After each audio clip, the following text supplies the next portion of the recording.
Alright, gang, so we on the life and death of Drakeo the Ruler, part 3. Obviously, 12 never liked Drakeo, let alone the Stink Team. They ain't never let up on that man, like, at all. So, we finna just go ahead and jump into part 3, see what's to it.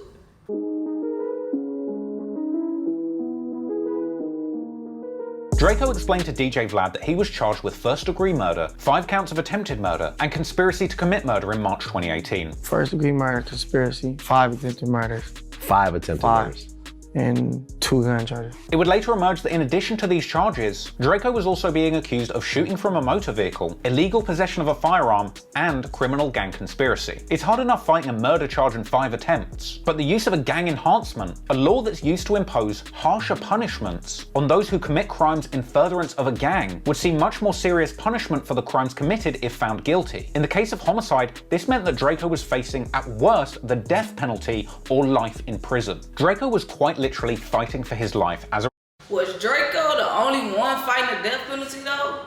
Like, what about the rest of the Stink Team? But somebody said they looked at Drakeo as the shot caller, so I get it.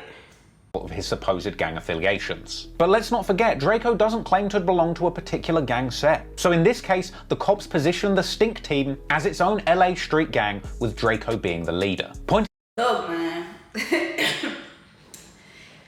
That shit crazy. For them to be like, shit, he ain't a Crip, he ain't a Blood, but they some wild young niggas. So we just gonna label them as a whole gang. Like, that shit even crazy for, let's just say, you know, Stink Team on some gang shit. That they created their own set and had 12 watching just them. And they labeled them with no big Bloods or no big Crips. That shit crazy. The Stink Team, aka the Too Greedy Family, as a squad of home invaders made up of members of rolling Crip gangs. Prosecutors said that the Stink Team was a gang with around 20 to 30 members, even pointing out that the Asian-inspired logos that they use are a reference to 20 to 30? I thought it was I thought it was something slight. 20 to 30? God damn, okay.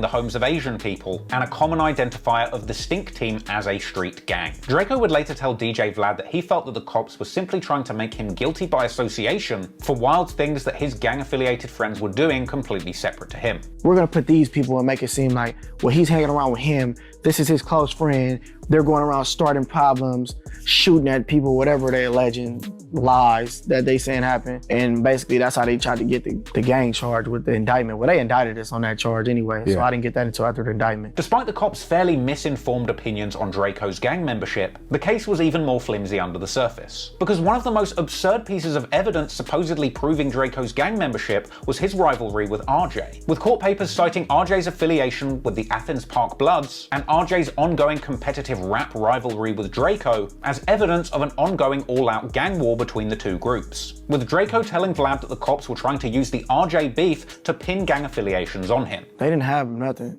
so I guess they found out about me and RJ getting into it, so they try to pin this together, my rap beef or whatever, a gang murder or whatever they alleging that happened. The prosecution's entire argument against Drakeo specifically was built on a foundation of sand. Their entire case against Drakeo came from AB telling that prison informant that when they went to that party that shit crazy for him to them to be trying to throw that RJ shit at him, and then later on him and RJ being cool. They were looking for RJ, which in the opinion of detectives and prosecutors meant that Drakeo had directed his entire gang to go to that party that night to kill RJ as part of a gang feud, going as far as to claim that Drakeo's lyrics on his Flex freestyle, where he says that he had RJ in the trunk, was an admission of his desire to kill his rivals, even though that song was released after the murder of Red Bull. And even though RJ was an Athens Park Blood, a different gang to the Inglewood family Bloods, which the murdered man Red Bull had belonged to. The prosecutor's case against Drakeo was very flimsy indeed. And to make matters worse for prosecutors, not only was RJ completely unharmed as part of this beef, but there was no evidence to indicate that RJ had ever intended to be at that party where Red Bull ultimately lost his life. Now, RJ would tell Adam22 on No Jumper that he was aware that the cops had told him that Drakeo was trying to line him up, but he outright denied ever having plans to be at the party where Red Bull was killed. I wasn't supposed to be at that show. I wasn't supposed to be at that show, and nobody. The show that they're saying that he was Nobody called. sending someone to kill you at or whatever. Yeah. I think I got a lot of love out here. You know what I'm saying? Even from my enemies. You know, so I don't think nobody was trying to kill me. RJ would also go on social media denying that he ever planned to attend that pajama party where... How is 12 gonna be saying 12 be on some whole other shit? How y'all gonna tell this man, oh yeah, you know, Drakeo trying to pop your ass off. He tried to get you there and backdoor your ass type shit, or set you up, or, you know, catch you lacking at this party, all this shit. Get the fuck out of here, bro. Bull died, saying that he had a show elsewhere that night. I've never been a runner, nor a no-show. Everybody know that ain't never been booked for no damn pajama jam. For one, I had a show somewhere else. Why you didn't cut? Show me the flyer. RJ would even go on to say that he was actually a fan of Drakeo, suggesting that their ongoing feud had just been a rap rivalry and by no means a genuine gang war. I love Drakeo music. That's what people don't even realize. And people be talking all this beef shit. Bro, it's no beef with me and Drakeo, bro. So with all of that in mind, much to the back... I like how RJ approaching this shit though. I ain't gonna care. He approaching this shit on some real nigga shit. Like, bro, come on, man. Cut it out.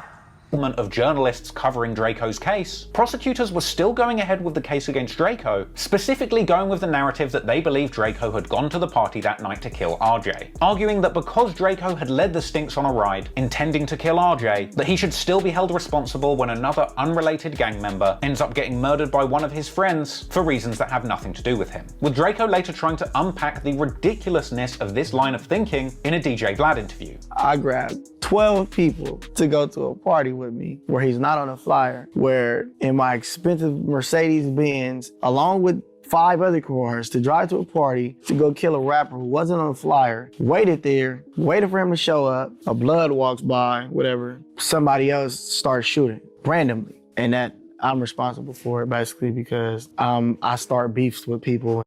And he fucked him up with the slag and my expensive Mercedes-Benz. Fuck you talking about? You think I'm gonna take my Mercedes-Benz, motherfucker, to go do a hit? Pass out guns and I don't know, I'm John Gotti, I guess. Whilst awaiting trial, Drakeo was interviewed from jail by Jeff Weiss, the same journalist who wrote that LA Times piece on him days before his arrest. And during the interview, Drakeo claimed that it was 2 specific Monterey Park sheriff detectives named Hardeman and Biddle who were targeting him so specifically, saying that it was these 2 detectives that were bringing an 18-month-old cold case against Drakeo just because of how famous he was getting, with Drakeo questioning the suspicious timing of him being arrested just days after that LA Times article about him was released. Though to be fair, Drakeo did at least admit that these detectives' obsession with him might have something to do with the fact that he'd been taunting them publicly. Drakeo said that these detectives had even gone as far as to get his mother fired from her job, threatening her with conspiracy charges and ultimately leading to her losing her apartment, with Drakeo ending that interview saying definitively he didn't do it. Drakeo would sit in jail for the majority of 2018, with his September 2018 music video for the song Roll Bounce being one of the only things he released during this period. Drakeo would be interviewed again by Dazed in November 2018, telling the world that he was facing life in prison or even the death penalty. He denied having a street beef with RJ once again, saying things were just music between them. He claimed to have never known Red Bull, the man who was killed, ultimately saying that he believed that the police were just using his YouTube and Instagram content against him, seemingly getting no option of bail during his stay in prison, and saying he's just sat in jail making streaming money, so I guess things could be worse. Drakeo. The thing that I'm saying about Drakeo though, in his situation, is the shit that they trying to put on him. You know, if he was that street nigga. I'm not saying he is, I'm not saying wasn't, I don't fucking know what the fuck Drakeo did in his lifetime.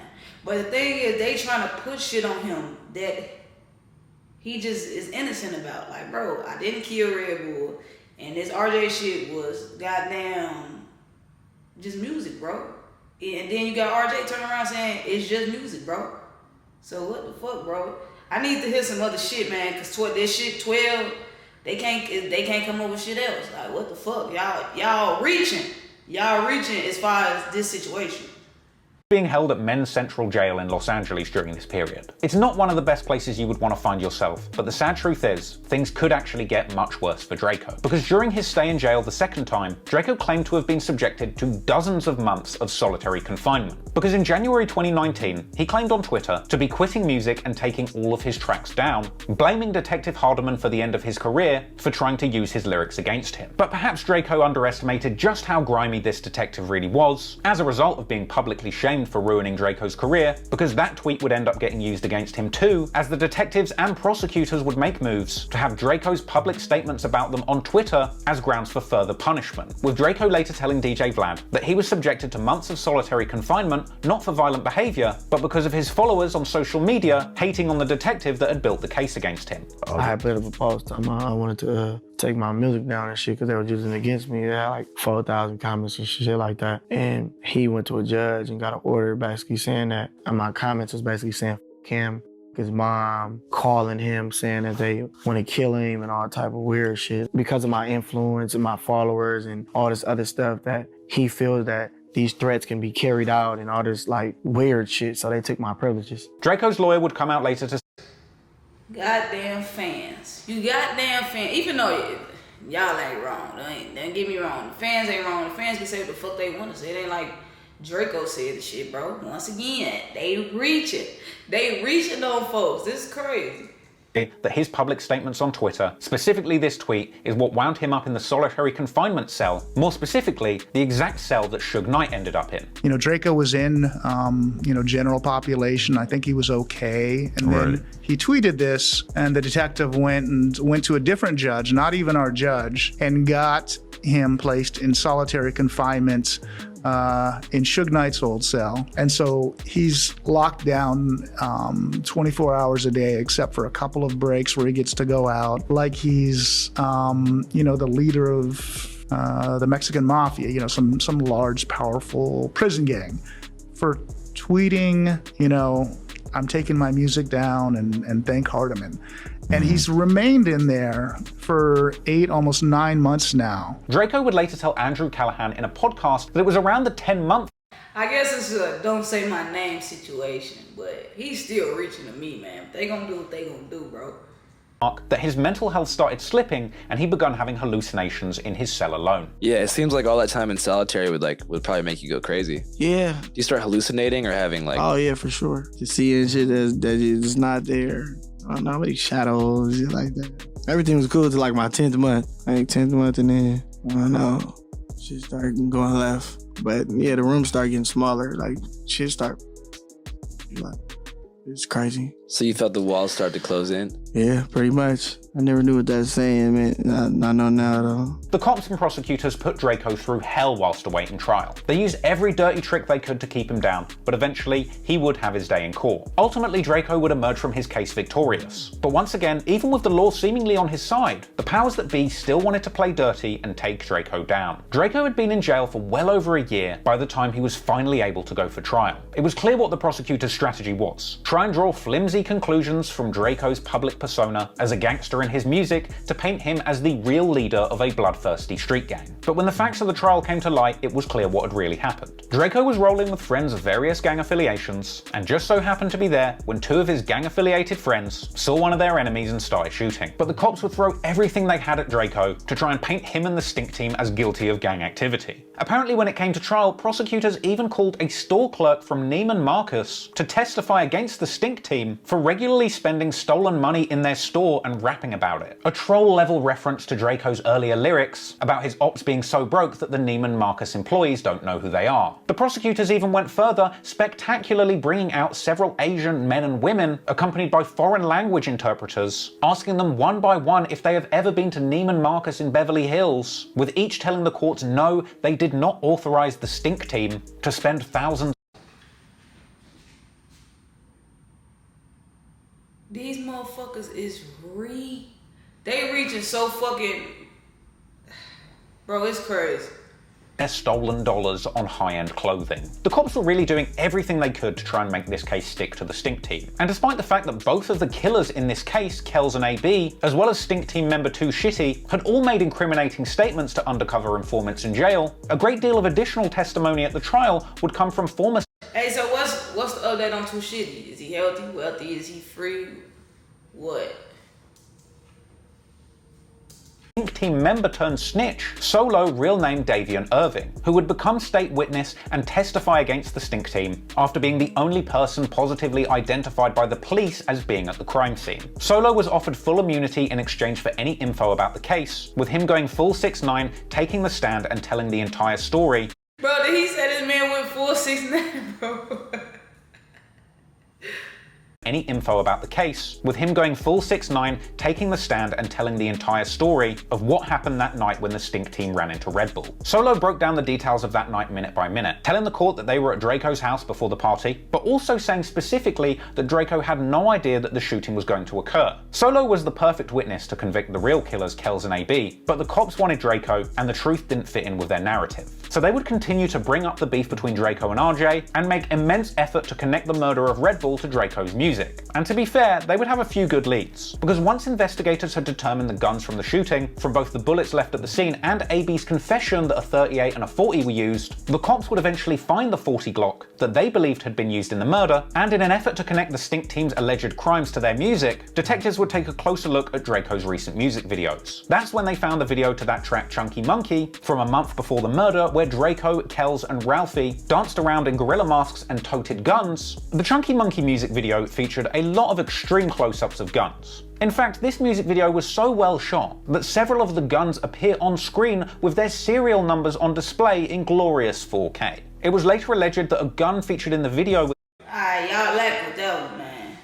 That's what I said, Robert, and I think Draco actually said it though, because I said DDG, he had Nerf guns and shit. And I'm like, man, start using Nerf guns, bro. Fuck it. You know, stop putting them real guns in y'all shits.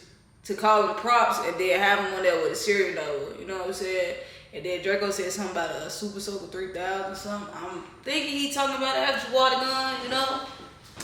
serial number on display was the exact same pistol that had fired the .40 caliber cartridge that was found at the scene. Though to be fair, it was claimed that other people had possessed that gun between the Chunky Monkey music video shoot and the actual murder of Red Bull. Also featured heavily in the Chunky Monkey music video was Draco's signature Mercedes SUV that was also seen at the scene of the Red Bull murder. At the time, people were commenting all over that video that everybody included in it is now facing 25 to life. But of course, all of that incrimination was really bad news for Kells and AB, the young shooters who had actually done the crime, with the prosecution's case against Kells looking particularly strong. Not only had he been duly snitched on by himself and his friends to those undercover informants, but the cops also had evidence that following the murder, Kells had posted clips on social media saying that he was sipping on Dead Bull, as well as another clip that was posted on his own Facebook that had a bunch of people in the comments talking very reckless about what had happened to Red Bull. It was clear that Kells and AB were very deeply tied into LA's Crip gang politics. Combine that with the fact that Red Bull was a seemingly beloved Inglewood blood with a deep reputation in the streets, it's not unsurprising then that during the trial against Kells, it was reported that the court was lined with both Bloods and Crips in attendance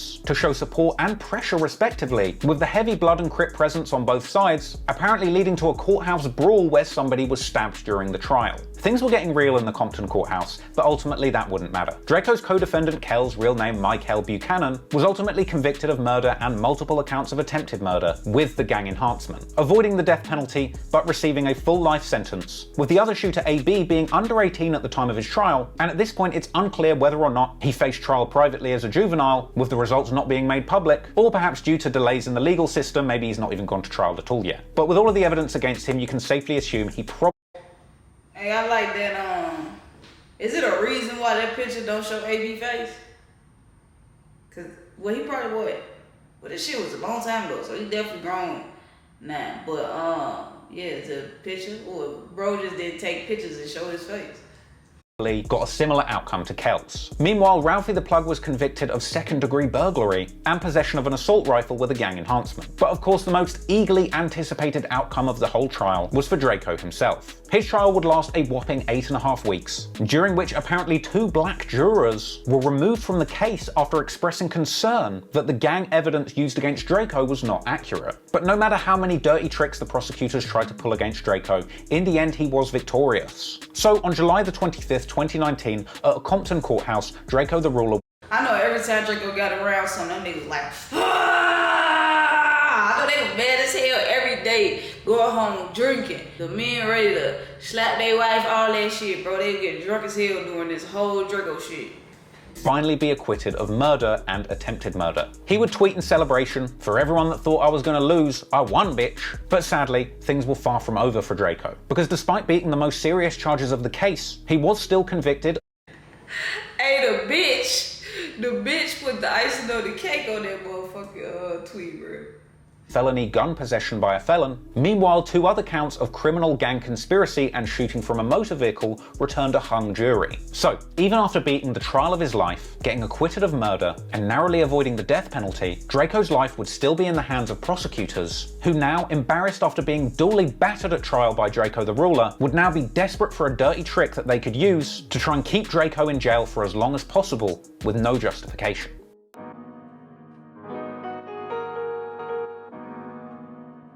In the end, the district attorney decided to refile charges of criminal gang conspiracy and shooting from a motor vehicle against Drakeo, as these counts had originally returned a hung jury. Shooting from a motor vehicle is a crime that could see Drakeo facing 3 to 7 years in jail, but with the gang enhancement, that criminal gang conspiracy charge, Drakeo was once again facing life in prison, even though he'd been fully acquitted on those original murder and attempted murder charges. This was a dirty move by prosecutors, who were essentially holding Drakeo in custody for a crime he had already been acquitted of. If the jury had already found him innocent of murder and attempted murder, it was quite the stretch to suggest that he had still shot from a car and been involved. That's what I said, Ross. That these motherfuckers reach, bro.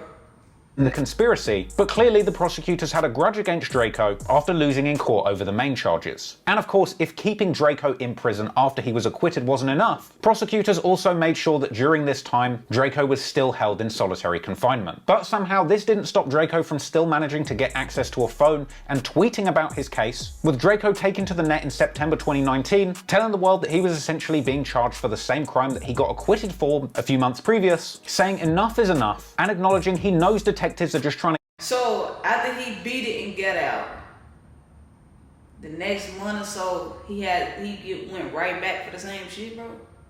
That's crazy. He didn't get to breathe or nothing. Justice for the victim's family, but surely his acquittal and Kelz's conviction would mean something to prosecutors. It didn't, and the cops would do everything they could to keep Drakeo in jail after his acquittal, with Drakeo's lawyer later telling No Jumper in an interview that he believes that the cops and prosecutors were seeing Drakeo as a trophy. It's a trophy. He's a trophy.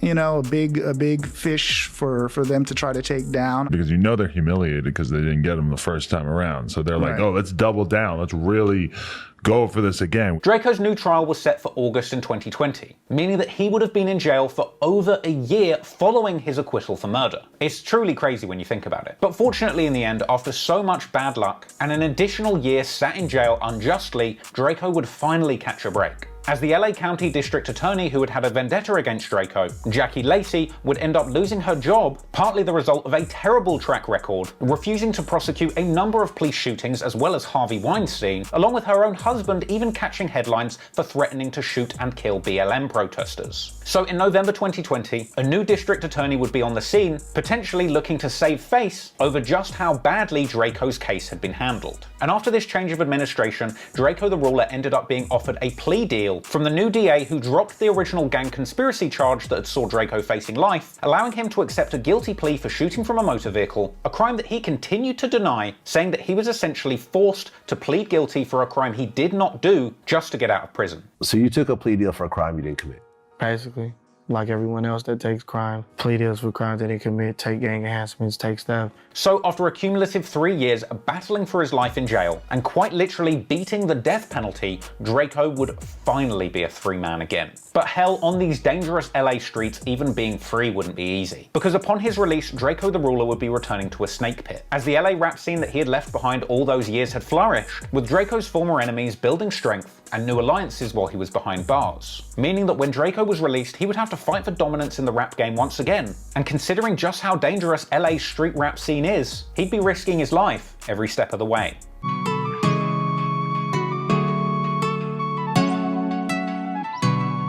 Whilst Drakeo was locked in prison, other LA rappers are competing for the space he used to occupy. For example, AZ Chike, the rapper hailing from South Central, had picked.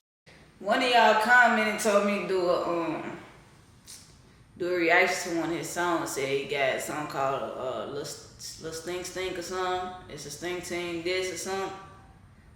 I went to check him out, but I ain't never added to the watch later. I got distracted type shit. But it's crazy that he coming up now.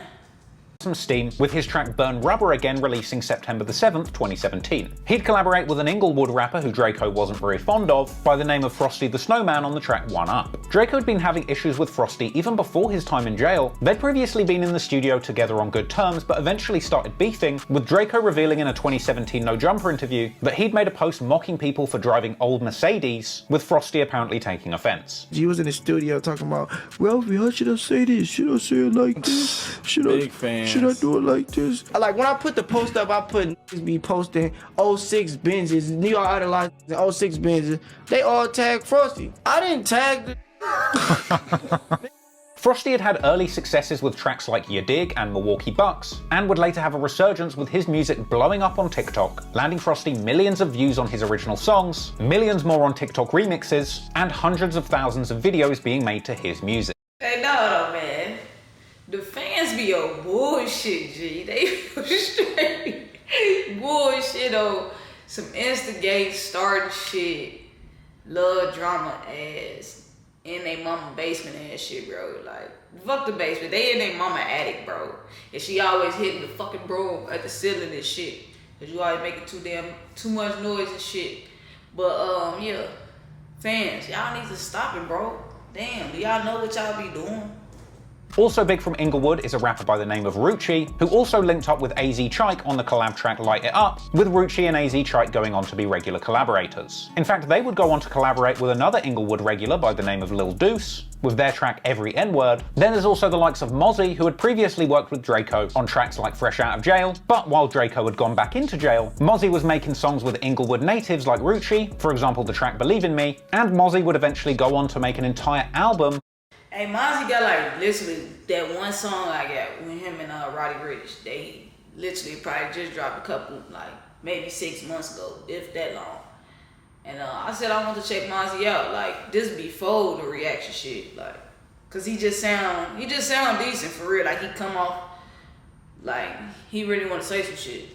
YG called community service. And though YG isn't from Inglewood, he probably is the most prominent person in the LA music scene to have a grudge against Drakeo. Basically, if you're an LA rapper with any kind of ties or friends in Inglewood, you and Drakeo probably aren't going to get along. And with Drakeo now finally getting out of jail, it wouldn't take long for old beefs to evolve, reignite, and get cracking once again. With the sad truth being, after narrowly escaping the death penalty and life in prison, with his newfound freedom, Drakeo's life would be in danger more than ever. Alright, man, I'm gonna go ahead and cut it right there. I know the DA, the prosecutors, 12, whoever the fuck, the judge. Well, not the judge, but whatever. Was just reaching. I know they motherfucking arms hurt, bro. And that shit crazy, like, not only do the police not like you, but you get out and now you finna run into all the ops or whatever he finna deal with the ops, bro. It's literally like this man cannot breathe. Like he can't take just relax, sit and relax and like, damn. Cause it's just, shit coming back with him, shit coming back to him. Now that, them double backing and putting him back in jail, that shit is crazy. I don't know, that shit just sounded so fucking illegal, but they can do it. Cause they got that power, you know. But yeah, man, that was the life and death of Drakeo the Ruler, part 3.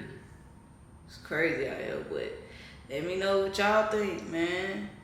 And catch you on that reaction.